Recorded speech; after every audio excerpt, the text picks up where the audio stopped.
A'udzu billahi minasyaitonir rajim. Bismillahirrahmanirrahim. Alhamdulillahi rabbil alamin. Allahumma salli ala sayyidina Muhammad wa ala alihi wa sahbihi ajma'in. Assalamualaikum warahmatullahi wabarakatuh. Apa khabar semua penonton di Facebook? Mudah-mudahan semuanya dirahmati Allah Subhanahu wa taala. Mudah-mudahan kita semua dilindungi oleh Allah Subhanahu wa taala daripada segala wabak, penyakit dan juga diberikan kesihatan dan afiah insya-Allah. Jadi alhamdulillah wassalatu wassalamu ala Rasulillah wa ala alihi washabihi wa man wala. Amma ba'du. Kita akan teruskan kuliah kita pada malam ini, iaitu kuliah indahnya hidup bersyariat insya-Allah. Jadi minggu yang lalu kita sudah membicarakan berkenaan dengan solat Jumaat.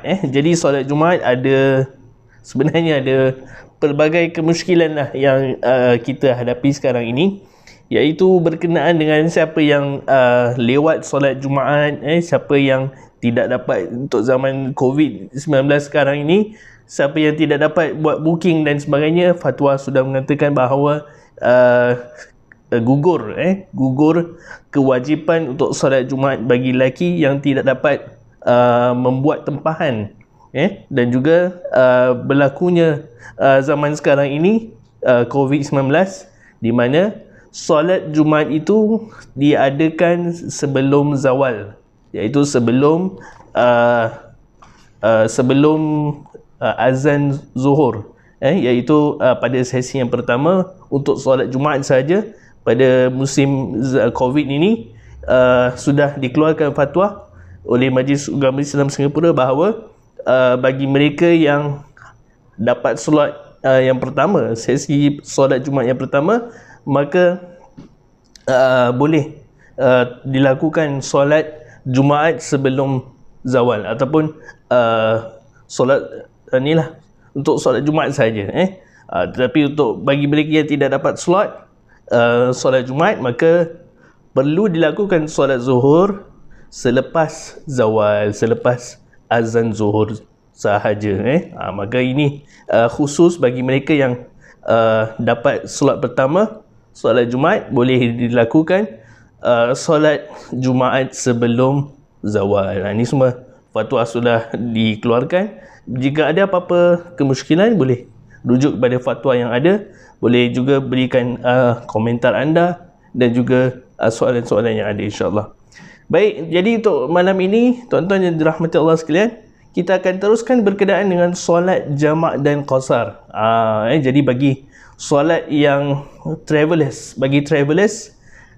mereka yang musafir ataupun travelers, mereka diberikan keringanan oleh Allah Subhanahu wa taala untuk melakukan solat jamak ataupun solat qasar. Maknanya boleh dikombinkan solat tersebut, boleh dikumpulkan. Jamak ni maksudnya solat jamak. Jamak ni maknanya mengumpulkan dua solat dalam satu waktu. Contohnya solat zuhur kita kumpulkan dengan solat asar, dan juga solat maghrib dan solat isyak dikumpulkan juga. Boleh dijadikan sebagai satu solat. Jadi itu adalah ringkasan pengertian mengenai solat jamak. Baik, dalam solat jamak ni, tuan-tuan yang dirahmati Allah sekalian, kita kena tahu ada dua solat jamak. Solat jamak ada dua, iaitu yang pertama jamak takdim. Takdim ni maknanya takdim, kalau dalam bahasa Arab dal takdim, ya mim, takdim. Takdim ni solat jamak takdim, maksudnya zuhur itu kita solat zuhur dijamakkan dengan asar pada waktu zuhur. So maknanya pada waktu zuhur kita solat 2 rakaat zuhur, kemudian dah beri salam, kita solat lagi 2 rakaat asar. Jadi zuhur 2 rakaat, asar 2 rakaat. Itu adalah solat jamak takdim, solat jamak takdim. Begitu juga berkenaan dengan solat maghrib dan isyak. Kalau kita awalkan takdim ni maksudnya awal, kita awalkan solat isyak dalam solat maghrib. So sama juga untuk solat maghrib, maghrib 3 rakaat, kemudian diikuti pula dengan 2 rakaat isyak. Itu boleh juga dinamakan sebagai solat jamak takdim. Solat jamak yang kedua ialah solat jamak takhir. Solat jamak takhir. Takhir ni maknanya kita melambatkan. So maknanya contoh, kalau jamak takhir ni kita solat zuhur dan asar pada waktu asar. Solat asar pada solat asar dan zuhur pada waktu asar. Dan juga kita solat maghrib dan isyak pada waktu isyak. Simple sajalah. Jadi kita takhir tu lambatkanlah. Baik, jadi apakah syarat-syarat solat jamak takhir? Jadi solat jamak takhir, syarat-syaratnya ialah yang pertama, berniat untuk mentakhirkan solat yang pertama pada waktu yang kedua ketika masuk waktu solat yang pertama. So maknanya bila dah masuk waktu zuhur, contohnya kalau kita nak melambatkan solat zuhur itu kerana kita sedang bermusafir, maka kita boleh niat pada waktu zuhur tu, ya Allah, sahaja aku tunaikan solat zuhur pada waktu asar nanti lillahi ta'ala.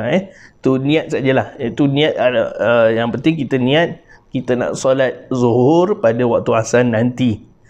Tu dia tu. So itu niat, syarat jamak takhir, niat.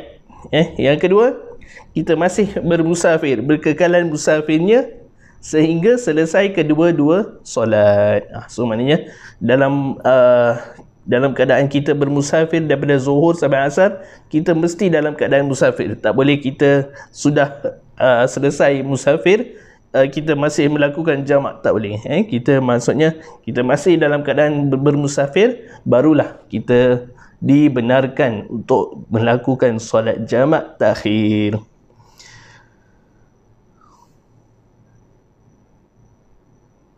Baik, bagaimanakah caranya untuk kita melakukan jamak takhir? Jadi simple saja yang tadi saya dah terangkan sedikit, iaitu contohnya apabila masuknya waktu zuhur atau maghrib, hendaklah kita pasang niat kita nak kerjakan solat zuhur ataupun solat maghrib tadi pada waktu yang selepasnya. Maknanya kalau kita dah sampai masuk waktu zuhur, kita niatkan untuk kita solat zuhur nanti pada waktu asar. Kemudian kalau kita dah sampai waktu maghrib dah berkumandang azan, kita niat aku akan solat aku akan solat maghrib nanti pada waktu isyak. Itu niat. Solat jamak takhir tidak disyaratkan tertib, yang mana dahulu yang mana kemudian. So itu tak ada syarat. Anda boleh lakukan solat jamak takhir. Jika anda ingin mulakan solat jamak takhir dengan solat isyak dulu baru solat maghrib, boleh. Ataupun solat maghrib dulu baru isyak, pada waktu isyak pun boleh. Jadi yang mana dahulu mana kemudian tidak menjadi masalah. Apabila tiba masa mengerjakan solat jamak takhir, bolehlah didahulukan solat zuhur atau asar. Boleh.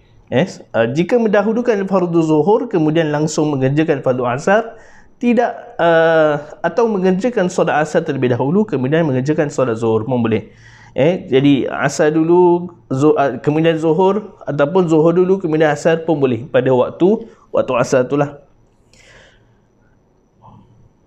So akan tetapi walau bagaimanapun amat digalakkan supaya kita ini mendahulukan solat asar dulu barulah solat zuhur, solat zuhur, betul.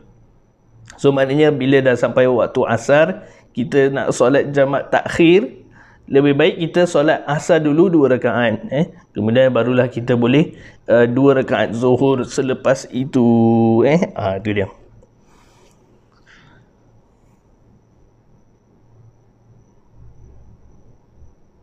Okey, itu berkenaan dengan solat jamak takhir. Jadi syarat kita lihat pula sekarang syarat-syarat jamak takdim. Jamak takdim yang pertama, kita hendaklah dimulai solat pada waktunya dahulu. Artinya kita lakukan zuhur dulu, baru kita lakukan asar, dan juga kita lakukan maghrib barulah isyak.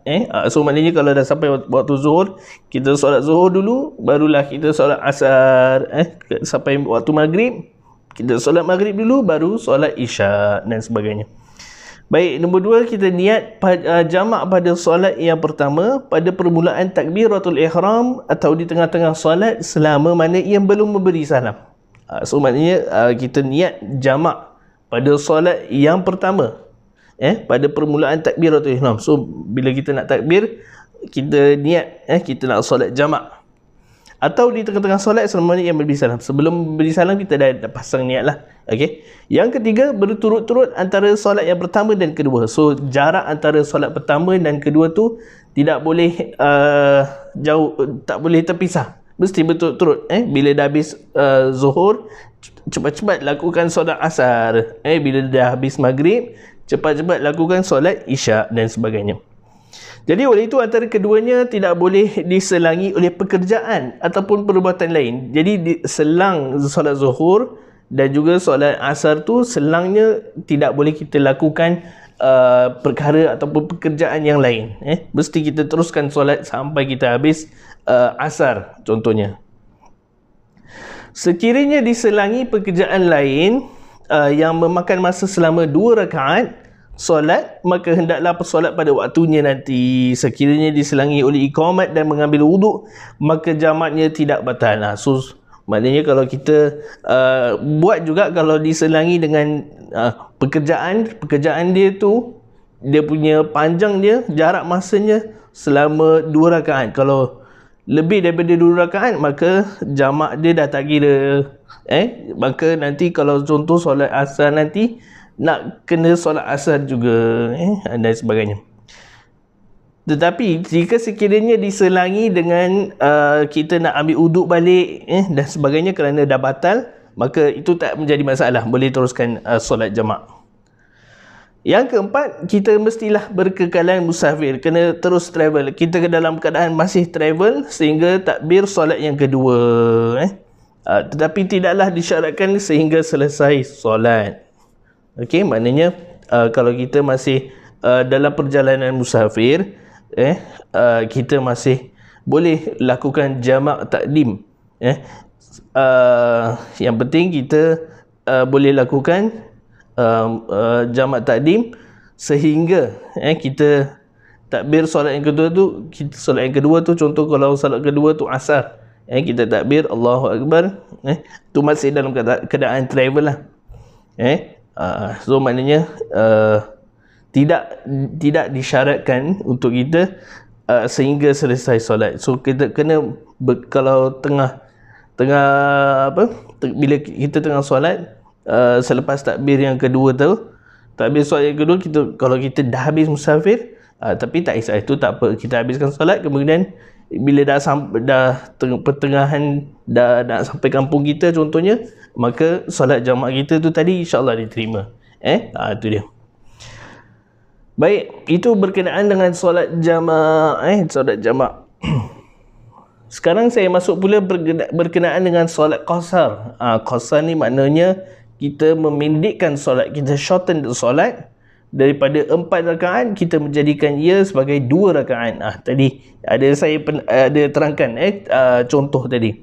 Jadi solat qasar ini solat yang boleh dipendekkan menjadi 2 rakaat, iaitu solat isyak, solat asar, solat zuhur. Zuhur, asar dengan isyak.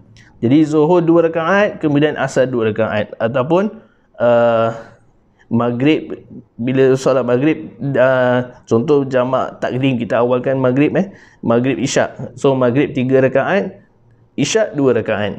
So maghrib tetap 3 lah, bukan 2. Jadi solat jamak dan qasar ni, solat jamak dan qasar ini ialah solat yang hanya boleh dilakukan apabila seseorang itu bermusafir lebih daripada 2 marhalah. Maknanya kalau kita kurang daripada 2 marhalah, kita mesti melakukan solat sempurnalah rakaatnya. So Zuhur 4, Asar 4 kalau kurang kita musafir tapi kurang daripada 2 marhalah. 2 marhalah ni lebih kurang dalam 90 kilometers. Satu marhalah dalam 45 kilometers, 2 marhalah lebih kurang dalam 90 kilometers. So maknanya kalau kita travel lesser than 90 kilometers, then we need to solat Zuhur seperti biasa 4 rakaat dan juga solat Asar seperti biasa 4 rakaat. Itu dia. Tetapi kalau kalau anda ingin melakukan solat jamak kurang daripada 2 marhalah sedang bermusafir, boleh dilakukan, tapi Zuhur 4, Asar 4 tak boleh dua-dua. Tidak boleh dipendekkanlah. Baik. Kalau lebih daripada 2 marhalah, lebih daripada 90 kilometers, anda boleh lakukan solat jamak dan qasar sekali. Jamak tu maknanya kita waktu Zuhur tu kita solat dua-dua Zuhur Asar, ataupun waktu Asar kita solat Zuhur Asar Zuhur. Kemudian kita boleh buat dua-dua, 2 rakaat Zuhur, 2 rakaat Asar dan seumpamanya. Baik, hal-hal berkaitan jamak dan qasar. Apabila seseorang itu bermusafir lebih daripada 2 marhalah ataupun lebih daripada 90 km, 90 km, para ulama ada berbeza pandangan dalam menentukan jaraknya. Ada kata 48 batu, 56 batu, 60 batu dan sebagainya. Ada kata 86 km and so 90 km, 50 km dan so on. Maka dia harus melakukan solat qasar dan jamak sekali. Kalau lebih daripada 90 km boleh, anda boleh lakukan solat jamak dan qasar sekali. Keringanan. Jadi artinya boleh menjamakkan 2 solat serta mengqasarkannya sekali. Walau bagaimanapun dia boleh melakukan antara salah satu daripada berikut. Contohnya, yang pertama, dia menjamakkan 2 solat fardu tanpa qasar. So maknanya kalau dia nak lakukan 4 Zuhur, 4 Asar pada waktu Zuhur, boleh, silakan, itu boleh jamak.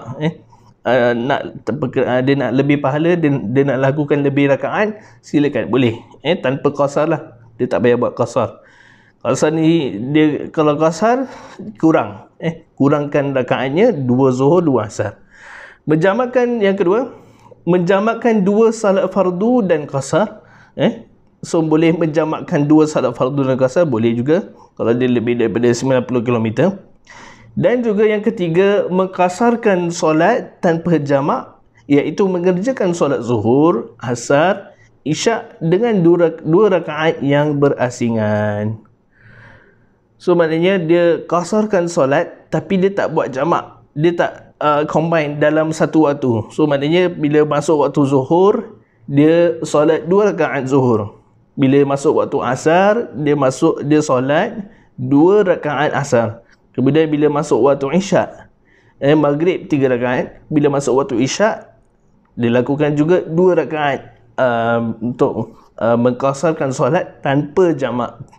Pun boleh dilakukan juga. Ini semua ada banyak pilihan yang anda boleh lakukan. Jadi bila bermusafir ni Allah Ta'ala berikan keringanan kepada kita kerana kita bermusafir. Jadi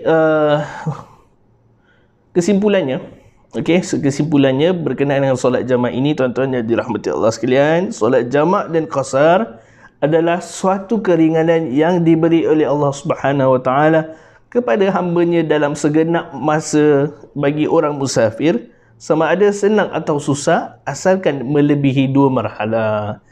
Lebih daripada 90 km 2 marhalah, silakan, Allah Ta'ala berikan keringanan kepada kita, hamba-Nya, kerana Allah Ta'ala tahu bahawa hamba-Nya sedang menghadapi ataupun sedang merasa keletihan ketika bermusafir, walaupun bermusafir dalam keadaan susah ataupun senang.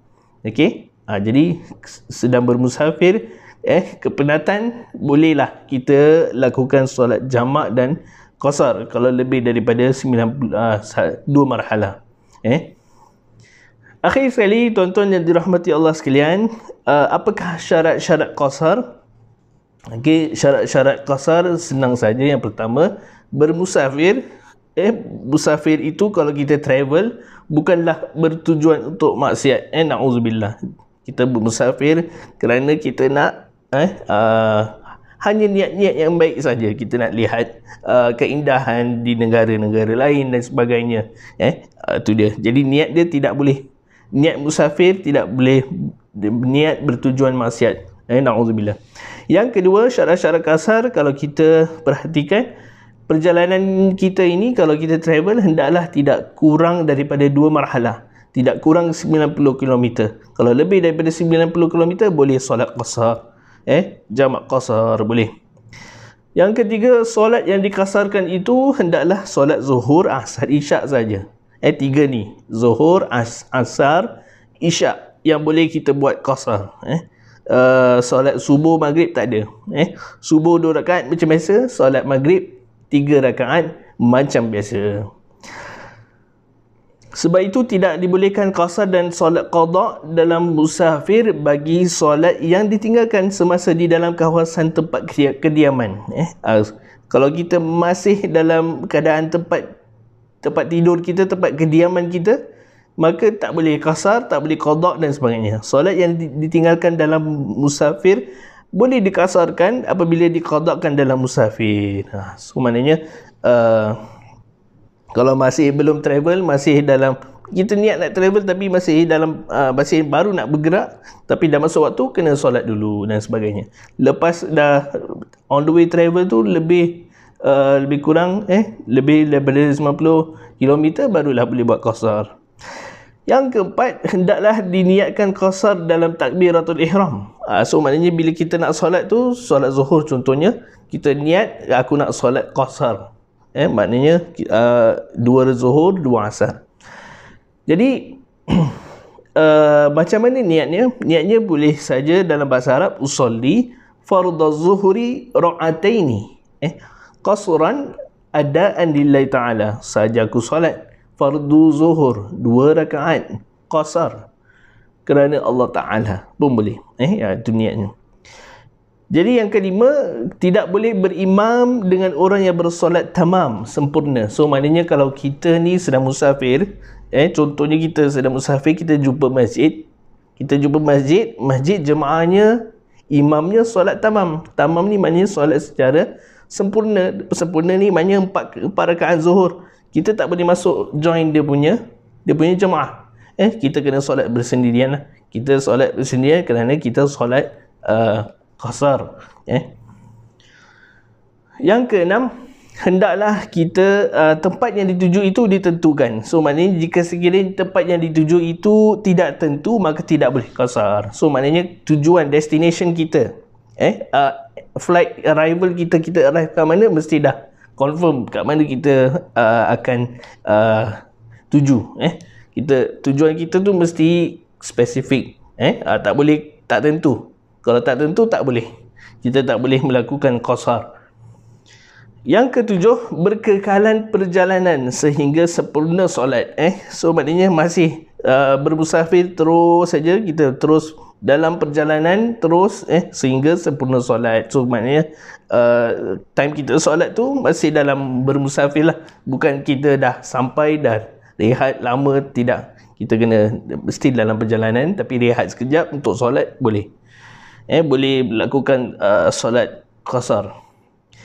Yang ke-8 dan terakhir sekali, dia tahu bahawa orang musafir itu harus mengerjakan solat qasar. So maknanya kita sebagai orang musafir, kita tahulah bagaimana untuk melakukan solat qasar. Kalau tak tahu, jangan buatlah. Kalau tak tahu, kena belajar. Itu dia. Baik, saya rasa itu sahaja pada malam ini. InsyaAllah apa yang saya kongsikan untuk hari ini mudah-mudahan mendapat manfaat untuk kita semua. Walaupun sekarang kita tak boleh travel jauh-jauh. So maknanya kita hanya staycation dan sebagainya. Saya ucapkan siapa yang staycation semua mungkin dah lepas bulan Disember lalu, Jadi gunakan yang manfaat yang ada kita ni sekarang ini, walaupun dalam keadaan COVID-19, gunakan masa staycation bersama keluarga dan sebagainya yang mungkin ada sudah melakukan pada Disember yang lalu. Jadi bila ada kelapangan, spend time dengan keluarga kita dan sebagainya, insyaAllah. Mudah-mudahan kita dilindungi sentiasa oleh Allah SWT. Mohon ampun dan maaf jika sekiranya ada kesalahan ataupun kesilapan, tersilap kata dalam penyampaian saya, maafkan saja. Mudah-mudahan Allah SWT merahmati kita semua, insyaAllah.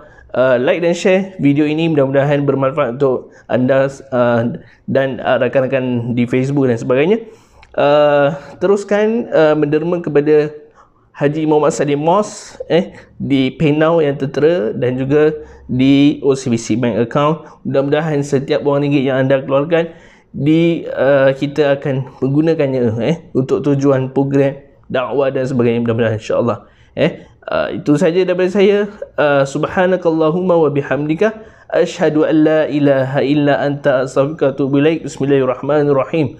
Wal 'asri innal insana lafi khusr illa allazina amanu wa 'amilus solihat wa tawasaw bil haqqi wa tawasaw bis sabr. Wa sallallahu ala sayyidina Muhammad wa ala alihi wa sahbihi wasallam. Walhamdulillahi rabbil alamin. Wassalamu alaikum warahmatullahi wabarakatuh.